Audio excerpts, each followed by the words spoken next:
Yeah, welcome back to Brighter Rays. We're looking at the purpose of Proverbs, Proverbs 1 through 6.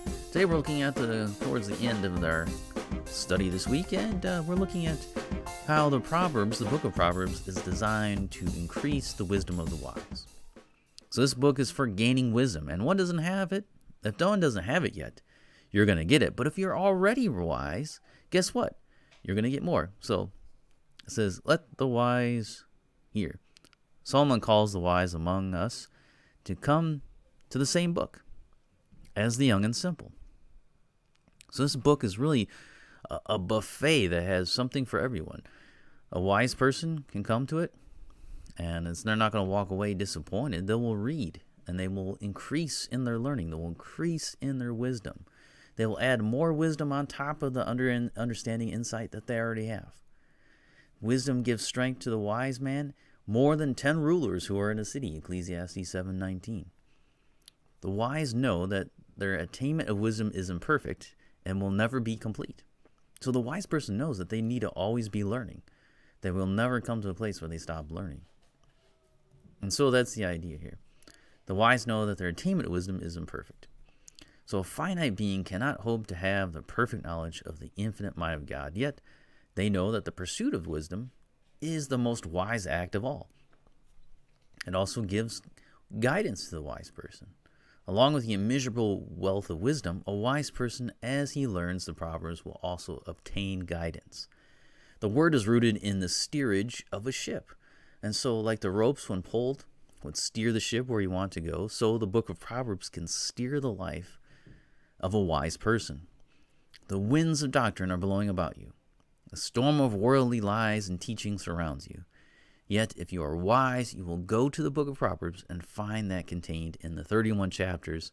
If you go there, you'll find that there are lines you need to pull on to weather the storm. The way is littered with jagged rocks that would threaten to sink you. But Proverbs gives you the map of those potential dangers. Finally, he talks about here that you would give wisdom to learn proverbs and riddles. So by studying this book, the wise will understand more proverbs. They will understand, or parables, as it could also be translated, which is pretty interesting. This book not only contains proverbs, but it causes the wise to learn how to understand them. So you learn more proverbs. These are not only the proverbs in the Bible, right? Just in the book of Proverbs. And so that the work at mastering these proverbs will gain understanding to unlock even more proverbs. If you understand the book of Proverbs, you'll understand the parables of Christ. So if you learn more about wisdom, you will gain more wisdom. But the understanding goes beyond just the literary form of Proverbs, right? It extends to understanding satire, enigmas, sayings of the wise, and their riddles.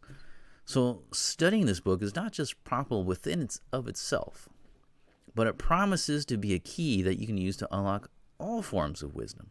So if you get the Proverbs, you're studying the book of Proverbs, you will gain more wisdom, and you will be able to understand other kinds of wisdom. Not just proverbial wisdom, but parables. You'll be able to understand riddles, enigmas, satire. It's all kind of in that genre of understanding. God said, I will destroy the wisdom of the wise, and the discernment of the discerning I will thwart. And so he says, hey, you try to be wise without me, you try to do these things. Well, here, I'm going to destroy that with my wisdom. And the discernment of the discerning, I thwart that. So get his understanding, get his insight. And then there's a proverb about that, right? If you're going to get anything, get insight. Just do it. So we'll stop there for today. And next time we'll talk about the conclusion and kind of wrap this up for this week.